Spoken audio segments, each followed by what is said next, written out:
नमस्कार मित्रो, मी ऋषिकेश मीरा मुकुटराव अहेरकर आणि पुन्हा तुमच्या सर्वांचं स्वागत करतो आपल्या यूट्यूब चॅनलवर, ज्याचं नाव आहे बायो विथ ऋषी सर.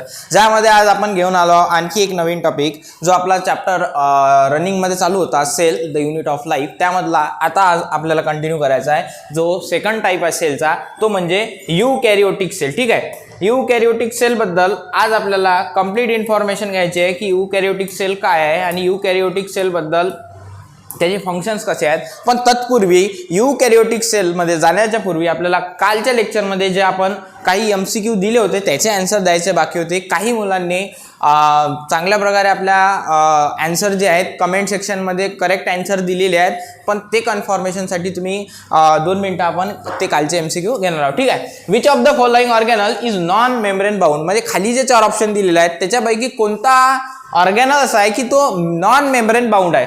जर विचार केला तर गोल्जी कॉम्प्लेक्स आहे, एंडोप्लाझ्मिक रेटिक्युलम आणि मायटोकॉन्ड्रिया, हे जे तिन्ही ऑर्गॅनल्स आहे हे सेल ऑर्गॅनल्स आहेत, याला मेम्ब्रेन प्रेझेंट असते. परंतु एक ऑर्गॅनिझम आहे जो म्हणजे रायबोझोम, हे नॉन मेम्ब्रेनस आहे, म्हणून याचं करेक्ट आन्सर काय असेल, नॉन मेम्ब्रेन बाउंड. ठीक आहे. सेकंड MCQ होता, the only organelle found in prokaryotic cell is, म्हणजे प्रोकॅरियोटिक सेलमध्ये कोणता ऑर्गॅनल फाउंड होते, तर गोल्जी कॉम्प्लेक्स, प्लास्टिड आणि न्यूक्लियस जर सोडला तर रायबोझोम जो आहे हा प्रोकॅरियोटिक सेलमध्ये प्रेझेंट असते, म्हणून त्याचं करेक्ट आन्सर काय असेल, रायबोझोम. ठीक आहे. The smallest cell is, next MCQ होता, द स्मॉलेस्ट सेल इज. बघा आता स्मॉलेस्ट सेल काय आहे, तर ऑस्ट्रिच WBC लिव्हर सेल्स, याच्या कंपॅरिझन मध्ये मायकोप्लाझ्मा हा स्मॉलेस्ट सेल असेल. 0.1 to 0.3 म्युवियम साईजचा हा स्मॉलेस्ट सेल आपल्या बॉडीमधला असेल. ठीक आहे. त्यानंतर which of the following statement is incorrect with prokaryotes. काही जणांचे मला रिस्पॉन्स आले की सर 4 नंबरचा जो MCQ आहे तो प्रॉपरली समजला नाही. ठीक आहे. तर त्याचा अर्थ बघा, which of the following statement, खाली जे स्टेटमेंट दिले आहेत, is incorrect with respect to prokaryotes, म्हणजे प्रोकॅरियोट्सच्या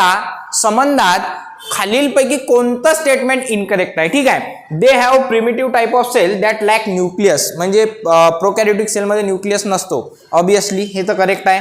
त्यानंतर they have 70S ribosome, 70S ribosome त्यामध्ये प्रेझेंट असतात, हा सुद्धा करेक्ट आहे. आणि they multiply much faster than eukaryotic cell, eukaryotic सेलपेक्षा फास्टली ते काय होतात, मल्टिप्लाय होतात. हे तिन्ही स्टेटमेंट त्याच्याशी ट्रू आहेत. परंतु हे जे सेकंड स्टेटमेंट आहे, they have membrane bound cell organelles like endoplasmic reticulum, हे जे स्टेटमेंट आहे हे एंडोप्लाझ्मिक रेटिक्युलमला मेम्ब्रेन बाउंड असणे हे फक्त यूकॅरियोटिक सेलमध्ये असते, प्रोकॅरियोटिक सेलमध्ये नसते, म्हणून याचं जे सेकंड ऑप्शन आहे हे याचं करेक्ट आन्सर आहे. ठीक आहे.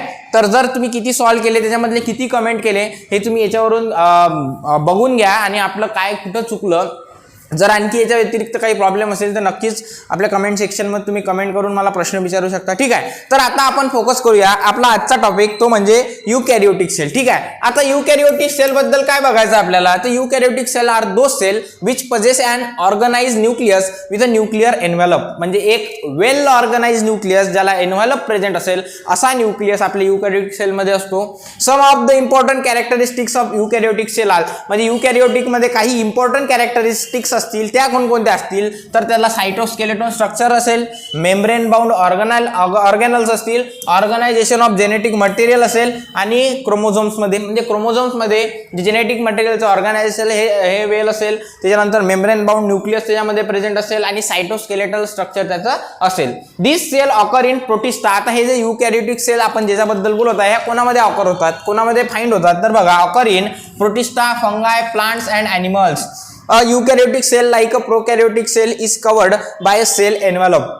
जशी प्रोकॅरियोटिक सेल कव्हर झाली होती एका एन्व्हलपनी, तशीच यूकॅरियोटिक सेल सुद्धा एका एन्व्हलपनी कव्हर झालेली आहे. The cell envelope is form only of plasma membrane, आणि जे यूकॅरियोटिकचं सेल एन्व्हलप आहे ते फक्त प्लाझ्मा मेम्ब्रेन पासून बनलेलं असेल. इन ॲनिमल सेलमध्ये it consist of plasma membrane and cell wall in the plant cell, fungal cell and some protist. All eukaryotic cell are not identical due to many differences, म्हणजे सगळे जे यूकॅरियोटिक sale बद्दल जर बोललो तर सगळे यूकॅरियोटिक सेल जे आहेत ते एकमेकांसोबत आयडेंटिकल नाही आहेत. जे सेल यूकॅरियोटिक सेलचा टाईप जरी असेल परंतु त्यांच्यामध्ये काहीतरी डिफरन्सेस असतील. ठीक आहे. त्याच्यानंतर बघा, आता आपल्याला प्रोकॅरियोटिक सेल आणि यूकॅरियोटिक सेल मधला डिफरन्स बघायचा आहे. तर प्रोकॅरियोटिक सेल मध्ये काय सांगितलं आहे, the cell size usually small, prokaryotic सेलची जी साईज असते ते स्मॉल असते आणि यूकॅरियोटिकची जी साईज असते ती कशी असते, लार्जर असते. ठीक आहे. त्यानंतर nuclear region is poorly defined and due to the absence of nuclear envelope, nucleoid is not surrounded by a nuclear membrane and it is direct contact with the cytoplasm. जर prokaryotic सेलमध्ये न्यूक्लियसचा विचार केला सरळ सरळ, तर जो न्यूक्लियस आहे त्याला कोणत्याच प्रकारचं सराउंडिंग मीडियम प्रेझेंट नसते, मेम्ब्रेन बाउंड नसते, त्यामुळे डायरेक्टली तो कॉन्टॅक्टमध्ये असते सायटोप्लाझमच्या. आणि युकॅरियोटिक सेलमध्ये डिस्टिंक्ट न्यूक्लियर प्रेझेंट असते आणि nuclear material is surrounded bye nuclear membrane and it is not direct contact with the cytoplasm. आणि जर युकॅरियोटिक सेलमध्ये आपण विचार केला, जो न्यूक्लियस असतो तो वेल मेम्ब्रेन बाउंड असतो, म्हणून तो डायरेक्टली कॉन्टॅक्टमध्ये येत नाही सायटोप्लाझमच्या. ठीक आहे. नेक्स्ट पॉईंट काय सांगितला आहे की nucleoid is equivalent to a single chromosome or prochromosome, hence the amount of DNA is comparatively low. जर याच्या न्यूक्लिओइडचा विचार केला तर हा सिंगल क्रोमोझोमला इक्विव्हॅलंट असते किंवा प्रोक्रोमोझोमला, आणि ज्याच्यामुळे जे डीएनएचा अमाऊंट असते प्रोकॅरियोटिक सेलमध्ये, जे डीएनएचा अमाऊंट असते ते कंपॅरेटिव्हली काय असते, याच्यामध्ये लो असते. परंतु जर युकॅरियोटिक सेलमध्ये त्याचा विचार केला तर nucleus contain more than one chromosome, एक पेक्षा जास्त क्रोमोझोम याच्या न्यूक्लियसमध्ये असते. आणि त्याच्यामुळे जर डीएनएचा कंपॅरेटिव्हली आपण अमाऊंट जर पाहिलं तर याच्यामध्ये काय असते, व्हेरी हाय असते. ठीक आहे. Nucleolus is absent, nucleolus present, याच्यामध्ये न्यूक्लिओलस प्रेझेंट असते, याच्यामध्ये प्रोकॅरियोटिक मध्ये अब्सेंट असते. Protein synthesis occur only in cytoplasm, जे प्रोटीन सिंथेसिस आहे प्रोकॅरियोटिक सेल मधलं ते फक्त सायटोप्लाझम मध्ये आढळते.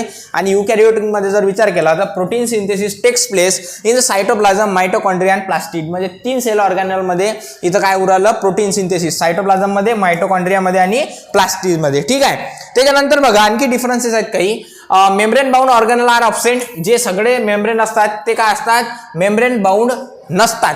ठीक आहे. आणि इकडे काय असतात, सगळे जे असतात ते मेम्ब्रेन बाउंड असतात, म्हणजे जेवढी सेल ऑर्गॅनल प्रेझेंट असतील ते मेम्ब्रेन बाउंड असतील. ठीक आहे. रायबोझोमचा जर विचार केला तर 70S टाईपचा रायबोझोम याच्यामध्ये प्रेझेंट असते प्रोकॅरियोटिक सेलमध्ये. युकॅरियोटिक सेलमध्ये विचार केला तर 80S टाईपचा असते. 70S टाईपचे जे रायबोझोम आहेत ते फक्त मायटोकॉन्ड्रिया आणि प्लास्टिकमध्ये युकॅरियोटिक सेलच्या आढळतात. ठीक आहे. त्याच्यानंतर नेक्स्ट पॉईंटचा विचार केला तर सेंट्रिओलचा विचार केला तर सेंट्रिओल जे आहेत ते अब्सेंट असतात, आणि इकडे विचार केला तर सेंट्रिओल युजुअली प्रेझेंट असतात. ठीक आहे.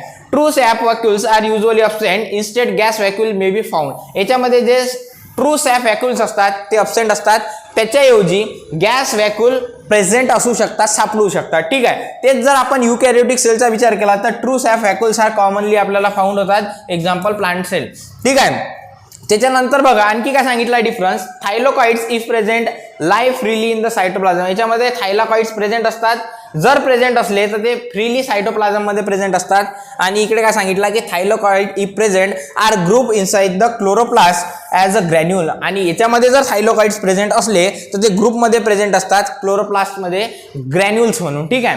Additional small circular DNA segment or plasmid may be occur, म्हणजे ॲडिशनल याच्यामध्ये डीएनए प्रेझेंट असते, ज्याला आपण प्लास्टिड असतो तो प्रेझेंट असू शकतो. आणि युकॅरियोटिक मध्ये प्लाझमिड ज्याला म्हटलं ॲडिशनल डीएनए म्हटलं तो अब्सेंट असतो. नेक्स्ट पॉईंट काय म्हटलं आहे की हॅव्हिंग सिंगल एन्व्हलप सिस्टीम, याच्यामध्ये फक्त सिंगल एन्व्हलप सिस्टीम असते. आणि इकडे जर विचार केला तर इथं double or 2 envelope system present असते. This is the difference between prokaryotic cell and eukaryotic cell. ठीक आहे. जर डायग्रामॅटिकली आपल्याला सेल बघायची झाली तर this is the plant cell, that is the prokaryotic cell तुमच्या समोर आहे, ज्याच्यामध्ये तुम्हाला वेगवेगळे ऑर्गॅनल्स दिसू राहिले.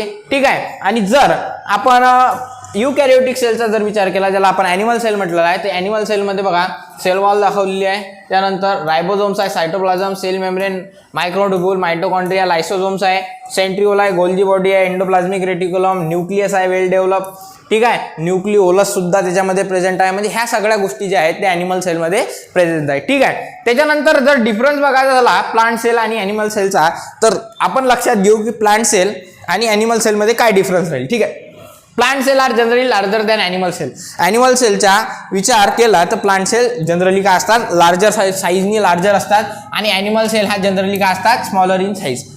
ठीक आहे. त्याच्यानंतर बघा plasma membrane of plant cell is surrounded by a rigid cell wall made up of cellulose, म्हणजे ज्याची जे प्लाझ्मा मेम्ब्रेन आहे प्लांट सेलची सराउंड झालेली असते एका रिजिड सेल वॉलनी, आणि जे की बनलेली असते सेल्युलोज पासून. तर इकडे ॲनिमल सेलमध्ये काय सांगितलं की सेल वॉल याच्यामध्ये काय असते, अब्सेंट असते, आणि जे आउटर मोस्ट कव्हरिंग असते ॲनिमल सेलची त्याला आपण काय म्हणतो, प्लाझ्मा मेम्ब्रेन. ठीक आहे. याच्यामध्ये सेल वॉल अब्सेंट असते, इकडे प्रेझेंट असते. प्लास्टिड आर प्रेझेंट, याच्यामध्ये प्लास्टिड प्रेझेंट असतात, याच्यामध्ये प्लास्टिड काय असतात, अब्सेंट असतात. ठीक आहे. Most mature plant cells have a permanent and large central sap vacuole, म्हणजे जे जर प्लांट सेलचा विचार केला तर मॅक्सिमम मॅच्युअर प्लांट सेलमध्ये काय सांगितलं सांगितलं की परमनंट आणि लार्ज व्हॅक्यूल्स सॅप प्रेझेंट असतात, परंतु ॲनिमल सेलचा जर विचार केला तर vacuoles in animal cells are many small and temporary. म्हणजे जे व्हॅक्यूल्स असतात त्याच्यामध्ये खूप छोटे छोटे असतात आणि टेम्पररी असतात. ठीक आहे. त्यानंतर plant cells have many simpler units of Golgi apparatus called as dictyosomes. म्हणजे प्लांट सेलमध्ये गोल्जी ॲपरेटसचे स्मॉल युनिट प्रेझेंट असतात ज्याला आपण डिक्टोसोम्स म्हणतो. परंतु जर ॲनिमल सेलचा विचार केला तर ॲनिमल सेलमध्ये सिंगल हायली कॉम्प्लेक्स आणि well organised prominent Golgi apparatus present असते. ठीक आहे. Almost all plant cells lack centrosomes and centriole. म्हणजे याच्यामध्ये सेंट्रोसोम आणि सेंट्रिओल्स मॅक्झिमम प्लांट सेलमध्ये ऑब्सेंट असते. परंतु जर ॲनिमल सेलचा विचार केला तर ॲनिमल सेलमध्ये सेंट्रोसोम्स आणि सेंट्रिओल्स हे काय असतात, प्रेझेंट असतात. ठीक आहे. जसं आपण लास्ट लेक्चरला एमसीक्यू पाहिले होते ज्याचे आन्सर तुम्ही कमेंटमध्ये सांगितले, तसेच आज तुम्हाला परत 4 एमसीक्यू दिले आहेत. जर तुम्हाला याचा स्क्रीनशॉट काढायचा असेल तर नक्कीच काढू शकता. हे जे 4 एमसीक्यू तुम्हाला दिले आहेत, हे 4 एमसीक्यू तुम्हाला सॉल्व्ह करायचे आहेत. याचे जे आन्सर आहेत हे आपण नेक्स्ट लेक्चरमध्ये कंटिन्यू करणार आहे. तुम्ही जे आन्सर आले ते आपल्या या लेक्चरच्या खाली तुम्हाला कमेंट सेक्शनमध्ये ॲड करायचे आहे. ठीक आहे. व्हिडिओ आपला आवडल्यास नक्की लाईक करा. आपल्या चॅनलला सबस्क्राईब केलं नसेल तर सबस्क्राईब करा. अभ्यास करा. काळजी घ्या. जय हिंद, जय महाराष्ट्र.